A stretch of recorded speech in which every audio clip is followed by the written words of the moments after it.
বৰ্ণালী পূজাৰীৰ কাব্য ভাৱনাৰে কনফিউজড। আজব পৃথিৱীৰ গজব কাহিনী। সুদূৰৰ গ্ৰহ মংগলকো আমি কাষতে বিচাৰি পালোঁ, কিন্তু নিজৰ পৰাই নিজে আজি বহু দূৰলৈ গুচি গলোঁ। মানৱতাৰ গুণগান জয়গান গাওঁ ঠিকেই। Kindness is the best form of humanity, এয়া হৈছে আমাৰ শ্লোগান। কিন্তু সঁচাকৈয়ে মানুহ হ'ব পাৰিছোনে বাৰু আমি? কনফিউজড। আই মাতৃ বুলি ধৰাকে পূজা কৰোঁ ঠিকেই, আকৌ মাতৃৰ বস্ত্ৰস্বৰূপ বন বনানীক নিশেষ কৰি আইকে উলংগ কৰোঁ। চৰ্তবিহীন যে প্ৰকৃতিৰ প্ৰেম আমাৰ প্ৰতি, প্ৰকৃতিৰ নিস্বাৰ্থ প্ৰেম নুবুজাজনে আকৌ চৰ্তবিহীন প্ৰেমৰ সংজ্ঞা কলমেৰে নিৰ্ধাৰণ কৰোঁ।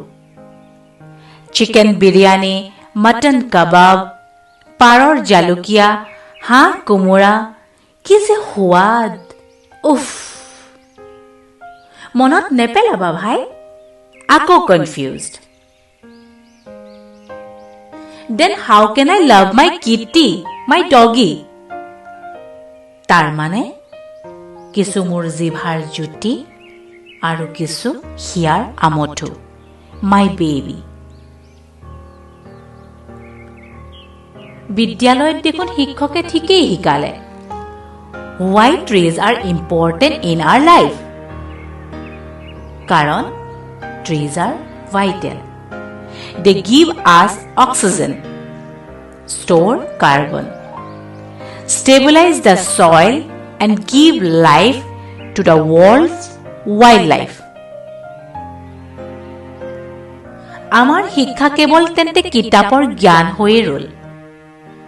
আচৰিত নহয়নে?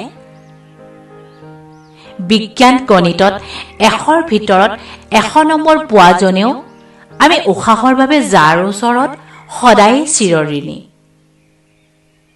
তেওঁকে হত্যা কৰি বেংক বেলেঞ্চ বঢ়ালে। এয়া আকৌ কিহৰ গণিত? বিজ্ঞান, তোমাৰ জ্ঞাননো কোন দিশে? আৰু কনফিউজ নহবা মানুহ, মুঠতে সময় থাকোঁতে সলনি হোৱা, চিন্তাধাৰা পৰিৱৰ্তন কৰি তোমাৰ জীৱনশৈলী সলনি কৰা। এয়া গছ লতা, জীৱ জন্তু, চৰাই চিৰিকটি, আকাশ নদী পাহাৰ সকলোৰে হুংকাৰ শুনা। আমি আৰু এতিয়া মনে মনে সহি নাথাকিম মানুহ। ক্ৰমাৎ আমিও কিন্তু তুমি হৈ পৰিম।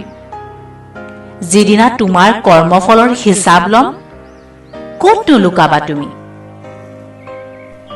সৰ্বশ্ৰেষ্ঠ তুমি বুলি মিছা প্ৰচাৰ নকৰিবা। সংযম, ধৈৰ্য, দয়া প্ৰকৃতিৰ পৰা শিকা। প্ৰকৃতিয়ে সংযম হেৰুৱালে কি হ'ব অনুভৱ কৰা। প্ৰেম, বিশ্বাস, আলিংগন, স্পৰ্শ, চুম্বনৰ প্ৰকৃত মৰ্যাদা নুবুজা সেই মানুহ, চোৱা এই সকলো আবেগকে এটি সামান্য ভাইৰাছে আজি শত্ৰু সজালে। সলনি হোৱা মানুহ আৰু কনফিউজ নহবা। চিন্তাধাৰাত পৰিৱৰ্তন আনা। এই পৃথিৱীত তুমি কেৱল আলহী, গৃহস্থ বুলি ভাবি আকৌ কনফিউজ নহবা প্লিজ।